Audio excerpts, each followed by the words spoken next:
Hey guys, kapag ganito ngang ulam talaga namang mapapasain ka na naman ng madami. Simple nga lamang po itong ating recipe ngayong araw pero napakasarap and syempre masustansya. Bali meron po ako ditong dalawang haba ng liempo at akin po yung hiniwa sa ganyan lamang po kalalaki. Nilagyan ko po yan ng kaunting asin tapos yan po ay ating ipiprito. So hahayaan lamang po natin yung magtubig hanggang sa maiga yung kanyang tubig and syempre lumabas yung sarili niyang mantika. At ayan, after ilang minuto nga po, lumabas na po yung napakarami niyang mantika. So dahil nga medyo may karamihan ito po ay aking babawasan ng bahagya. So ayan, after natin mabawasan ng mantika ay dito na po tayo magigisa ng bawang at sibuyas. Naku, amoy pa lang po nito talaga namang magugutom ka na. Kaya naman make sure po, kung magluluto po kayo ng ganito magsaing na po muna kayo ha.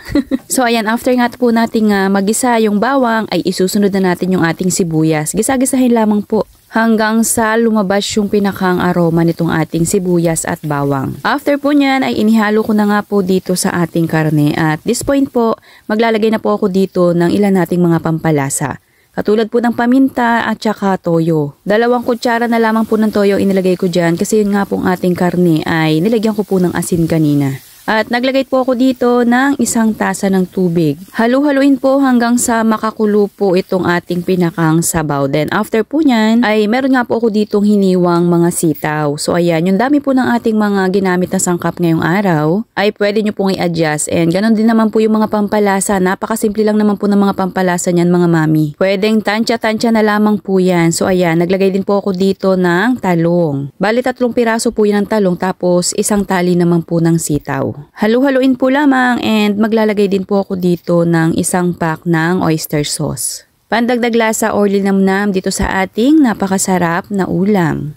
Halu-haluin po lamang hanggang sa magbalanse po yung ating mga pampalasa na inilagay dito. After pong mahalo, ito po ay atin munang tatakpan para mas mabilis pong maluto yung ating mga gulay. So ayan, nung nakakulo na nga po, ay akin ang binuksan at ayan na, actually mga mami ko ay pwede na yan. Pero gusto ko po na medyo maiga pa yung sabaw. So ayan, naglagay pa nga po pala ako dito ng konting asukal.